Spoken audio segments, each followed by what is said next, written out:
Selamat datang kembali di channel Zidan. Di video hari ini saya akan melanjutkan alur cerita seorang mahasiswa yang begitu lemah membangkitkan kekuatan yang sangat kuat dan kini sudah memasuki chapter ke-16 dan 17. Di cerita sebelumnya, di dalam reruntuhan gua muncul seseorang bertubuh besar menghampiri Yihe dan kawan-kawannya. Pria bertubuh besar itu muncul seketika setelah menghancurkan bebatuan yang ada di dalam reruntuhan. Yihe berbalik melihatnya dan berkata, "Mengapa masih ada orang yang memikirkanku dan mencariku?"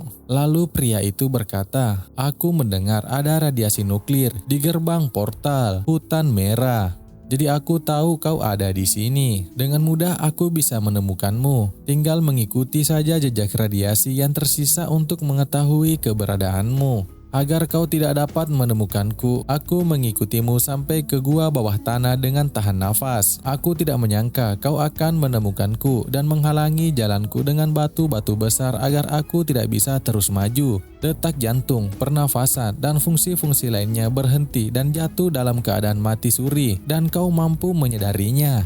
Kau memang orang yang mampu memaksa saudara-saudaraku di keluarga Huo ke dalam situasi putus asa." Mendengar semua perkataan pria itu, Yihe kebingungan dan berkata, "Hah, paman, siapa kau? Tiba-tiba masuk, berbicara sendiri banyak hal aneh, memang kita saling kenal ya?" Akan tetapi, pria itu tidak mendengar dan langsung melompat bersiap menyerang Yihe. Tetapi di belakang pria itu, akar-akar pepohonan juga bersiap menyerangnya dari belakang. Si pria berkata, "Berhenti pura-pura bodoh, matilah kau Yihe." Akan tetapi, serangannya dihentikan oleh akar-akar pohon itu. Apakah ini sarang Dominic Ghostvine? Membawa aku ke sarang monster dan membiarkan monster itu berurusan denganku. Sialan, apakah ini juga rencanamu Yihe? Ciri khas Dominic Ghostvine ini adalah menyerap martial energi dan melepaskan racun saraf. Kalau terus begini aku pasti kalah di sini. Sialan, berani-beraninya kau menjebakku. Melihat itu Yihe berkata, "Paman, kau dramatis sekali, kita bahkan baru pertama kali ketemu." Sialan, sasaranku adalah si bajingan Yihe itu, bukan sekumpulan bajingan ini. Dikarenakan si pria itu mengamuk dan runtuhan gua juga runtuh, Nona Yuli berkata, "Oh tidak, gua ini akan runtuh karena pertarungan mereka." Lalu terdengar suara berkata, "Minggir." Yuli berbalik dan ternyata Yihe sudah bersiap mengeluarkan skillnya.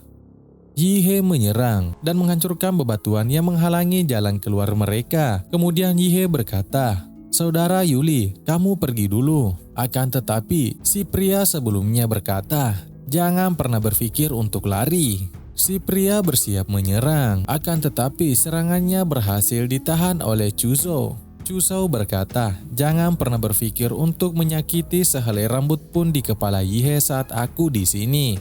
Haha, anak muda, aku ini prajurit tingkat 8. Apakah es dan petir sekecil ini bisa menyakitiku? Yihe kemudian berbalik dan berkata, "Hai paman cerewet, kemana kau melihat?" Yihe menyerang Atomic Blast Fist. Serangannya mengenai pria itu dan menghantamnya ke lantai. Yihe kemudian berkata kepada Chuzhou, "Kau pergi duluan, orang itu prajurit tingkat tinggi, akan sulit bagimu menghadapinya sekarang. Serahkan saja kepadaku." Lalu si pria itu bangkit kembali. Di sisi lain, kini Nona Yuli sudah keluar dari danau itu. Dan dia berkata, Dominic Ghostvine telah menjadi gila sepenuhnya, menyebabkan seluruh dasar danau menjadi kacau.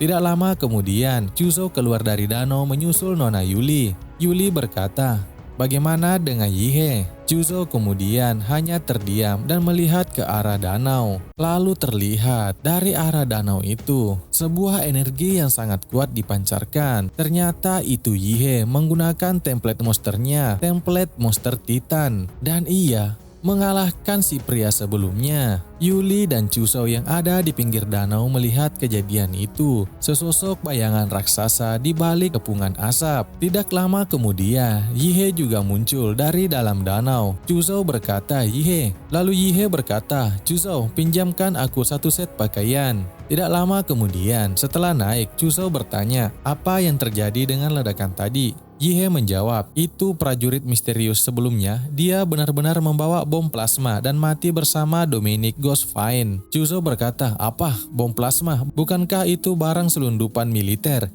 Siapa yang bisa mendapatkan benda itu? Dan aku merasa ledakan tadi tampaknya lebih kuat daripada bom plasma. Dan ada raksasa dalam asap. Mendengar ucapan dari Chuzhou, Yihe terkejut. Tidak, itu disebabkan oleh ledakan. Kau salah lihat. Lalu Yihe berkata di dalam hati, setidaknya aku bisa menipu mereka. Akan buruk jika mereka tahu kekuatan template monsterku. Aku menggunakan kekuatan yang terlalu besar dan orang itu hancur menjadi abu olehku. Mayatnya tidak dapat dikenali lagi. Beruntungnya aku mendapat Magic Core dari Dominic Ghostvine. Setelah itu, party dari Nona Yuli pergi.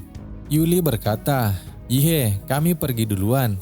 Maaf sudah membuatmu ikut-ikutan tanpa hasil, bahkan harus repot-repot menyelamatkan kami. Nanti saat kamu sudah keluar dari portal ini, kami akan memberimu kompensasi. Yihe menjawab, jangan sungkan, Sister Yuli. Anggap saja ini sebagai balas budi karena kamu pernah membantuku dulu. Kalau kamu malah mau memberiku kompensasi, bukankah aku akan terus berutang padamu? Setelah itu Yihe berbisik ke Chuzhou. Selanjutnya adalah waktu menyenangkan untuk farming monster. 3 hari kemudian, di pintu masuk portal di dalam hutan merah. Kini Chuzhou dan Yihe sudah keluar dari portal itu. Mereka berdua terkejut setelah sampai di kota. Ia berkata, tidak mungkin. Hanya dalam beberapa hari tempat ini sudah dikembangkan menjadi kota kecil. Bahkan ada pesawat kargo. Kemampuan infrastruktur negara Xia benar-benar mengerikan. Setelah itu, Yihe masuk ke sebuah toko untuk menjual Magic Core yang didapatkan dari monster. Setelah Yihe menaruh beberapa Magic Core dalam karung di meja, sang wanita berkata, Tuan, tolong sedikit lebih hati-hati. Jika barang-barang ini rusak, itu juga tidak menguntungkan Anda kan? Yihe berkata, maaf ya, tapi barang yang aku bawa terlalu banyak. Kalau tidak cepat dikeluarkan, kalian sepertinya sulit menyelesaikan penilaian sebelum tengah hari. Lalu wanita itu menjawab, jangan khawatir, kami semua profesional. Kemudian Yihe akan menggunakan cincin di tangannya, penyimpan barang atau inventory. Ia mengeluarkan semua barang-barang yang disimpan di inventorinya, beberapa karung dari Magic Core yang didapatkan dari monster. Yihe kemudian berkata, ini tas terakhir. Melihat itu, wanita resepsionis sangat terkejut. Ia berkata, karung demi karung, apakah kau ingin memindahkan barang-barang itu ke sini? Tuan, apakah Anda sudah selesai membongkarnya? Yihe menjawab, sudah selesai, tapi kau harus cepat-cepat menghitungnya. Ini masih punya banyak ramuan spiritual loh. Setelah menjual dan membongkar semua Magic Core yang didapatkan Yihe, kini orang-orang berkumpul di pusat identifikasi ramuan spiritual. Beberapa orang berkata, ya ampun, ini daun 7 bintang berusia setidaknya 300 tahun. Tumbuhan seperti ini sangat tersembunyi. Anak ini hoki sekali, bisa-bisanya menemukan bunga liuhe. Itu bahan penting untuk membuat pilki. Semua ramuan spiritual ini meskipun penampilannya biasa setidaknya bernilai 30 juta. Yihe yang melihat kerumunan itu berkata, sekarang Magic Core kualitas hijau dan putih sudah tidak memberikan peningkatan bagiku, jadi bisa semuanya ditukar jadi uang. Saat melawan gelombang monster, aku mengumpulkan 5 Magic Core berwarna biru dari Magical Beast tingkat 3 dan Magic Core berwarna hijau dengan pola emas dari Dominic Ghostvine. Jenis itulah hasil terbesar. Dari semua penjualan itu, Yihe mendapat bayaran. Saldo masuk ke bank 27.507.000. Yihe kemudian berkata, Magic Core sudah selesai diurus. Sekarang waktunya cari pembeli untuk menjual ramuan spiritual yang sudah diidentifikasi. Tidak lama kemudian saat berjalan, tiba-tiba sebuah mobil berhenti di depan Yihe. Lalu keluar seorang pria. Ia berkata, halo saudara Yihe, saya Liu Tian, pemilik apotik Pinghe. Saya dengar Anda mendapatkan banyak ramuan spiritual dari portal di dalam hutan merah. Saya ingin tahu apakah Anda bersedia menjualnya kepada saya. Saya bersedia membelinya dengan harga sedikit lebih tinggi dari harga pasaran. Yihe kemudian berkata, ternyata memang informasi pribadi tidak bisa dijaga ketat. Sepertinya informasiku sudah bocor dari orang di pusat identifikasi. Tapi ya sudahlah, toh aku memang perlu menjual ramuan spiritual ini. Ada yang datang sendiri untuk berbisnis, jadi aku tidak perlu repot-repot keliling. Singkat cerita, transaksi penjualan selesai. Lalu pria itu pergi dan berkata, lain kali kalau ada ramuan spiritual, ingat cari aku saudara Yihe. Lalu Yihe melihat transaksi yang masuk di HP-nya. Transfer bank masuk 7 juta lebih. Yihe kemudian berkata, sebanyak ini uang penjualannya, tapi lebih baik kalau aku bisa meningkatkan kekuatan pribadiku 10% saja. Kekuatan pribadi adalah kebenaran yang sesungguhnya. Obat genetik yang umum beredar di pasaran juga Magic Core putih dan hijau. Hampir semuanya tidak memberikan peningkatan berarti lagi. Yihe menghela napas dan berkata, saying template ini terlalu boros, lebih boros dari aku sebagai pemiliknya. Barang-barang mewah seperti Blood Jet Fruit, obat genetik tingkat tinggi, bahkan aku tidak memenuhi syarat untuk ikut rebutan. Lalu Yihe terkejut teringat sesuatu. Oh iya, masih ada satu cara lagi, Martial Pets. Saat ujian masuk perguruan tinggi, aku bisa mengalahkan Liu Qinsu dan lainnya. Sepenuhnya berkat kemampuan template Mad Demon Emperor. Tapi dalam hal martial teknik, aku bahkan tidak bisa sebanding para jenius sejati di bidang itu. Jadi yang harus kulakukan sekarang adalah mempunyai martial teknik yang dominan itu. Yihe berlari dan berkata, Laodeng, aku di sini untuk mendapatkan koin emas darimu.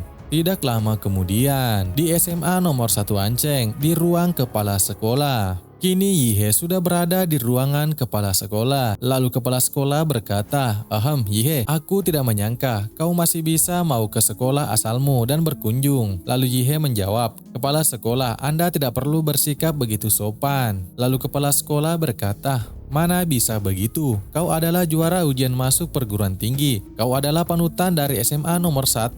Panutan semua guru dan siswa di Anceng. Yihe kemudian berkata sambil mengeluarkan sesuatu di tangannya. Kepala sekolah, ini adalah arak obat yang kubawa dari Tuan Li, bos toko apotik Pinghe. Ini sama sekali bukan hadiah, melainkan bentuk rasa hormat kepada orang yang lebih tua. Ini adalah kebajikan tradisional yang luhur dari bangsa Xia kita. Kepala sekolah yang melihat itu sangat senang dan berkata, wah, Yihe, lihat dirimu. Kau benar-benar murid teladan yang unggul dalam karakter dan akademik, serta menghormati guru. Lalu Yihe berkata, kepala sekolah, begini, aku ingin belajar martial teknik yang lebih kuat. Apakah Anda punya koneksi? Sekarang aku belum kuliah, jadi aku hanya bisa mencari bantuan dari keluarga martial. Kepala sekolah menjawab, kau sudah mendaftar ke Universitas Huadu dan pasti diterima. Kenapa tidak menunggu sampai masuk kuliah baru belajar martial teknik? Kau terlalu terburu-buru. Yihe memohon dan berkata, kepala sekolah, aku sangat ingin berkembang. Melihat itu kepala sekolah berkata, baiklah, aku bisa bantu kenalkan kamu. Bagaimanapun juga, kamu adalah talenta istimewa. Sebagai pendidik, tentu saja kita harus mengajar sesuai dengan potensi siswa. Tidak boleh kaku dan terpaku pada aturan. Mendengar itu Yihe berkata, kepala sekolah benar, aturan itu mati, tapi manusia hidup. Dunia pendidikan memiliki pendidik seperti Anda yang memahami perubahan. Sungguh berkah bagi dunia pendidikan. Sang kepala sekolah terlihat senang dan tertawa. Keesokan harinya, Yihe menerima sebuah telepon. Orang itu berkata, halo Yihe, semuanya sudah kuatur untukmu. Kau bisa langsung pergi sekarang. Yihe menjawab, terima kasih, kepala sekolah. Boleh saya tahu dari keluarga atau klan martial mana? Setelah mendengar jawaban dari kepala sekolah, Yihe terkejut dan berkata, jadi keluarga Liu dari Anceng bersedia mengajarkanku teknik rahasia keluarga mereka.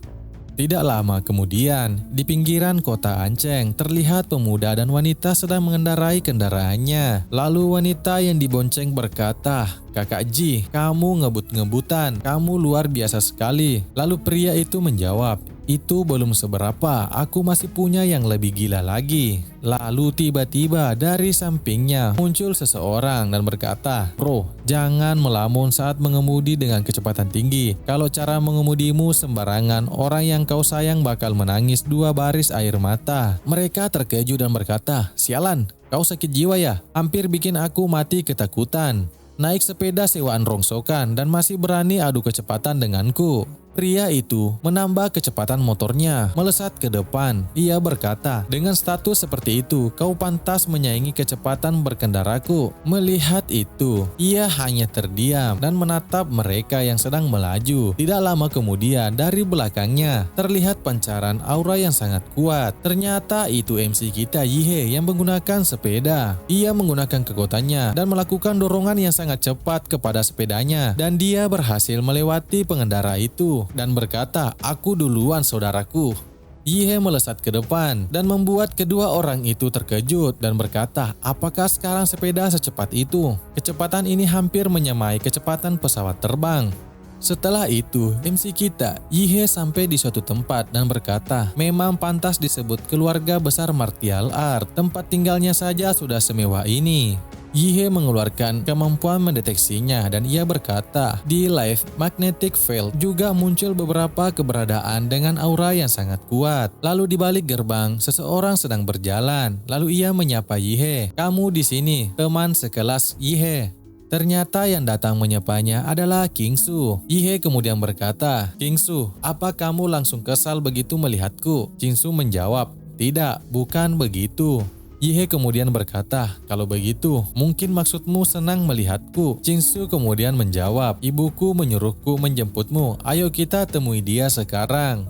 Liu Qingsu dan Yihe kini berjalan memasuki kediaman Liu Qingsu. Setelah memasuki ruangan, Liu Qingsu berkata, Ibu, Yihe ada di sini. Lalu ibu Liu Qingsu berjalan menuruni tangga. Ia berkata, selamat datang Yihe. Ibu Liu Qingsu merupakan kepala keluarga dari keluarga Liu. Ia bernama Qin Lan. Melihat ibu Liu Qingsu, MC kita Yihe berkata di dalam hati, Perdana Menteri aku tercerahkan. Yihe sangat terkejut melihat kecantikan ibu Liu Qingsu. Sekian alur cerita kali ini. Sampai jumpa di chapter selanjutnya.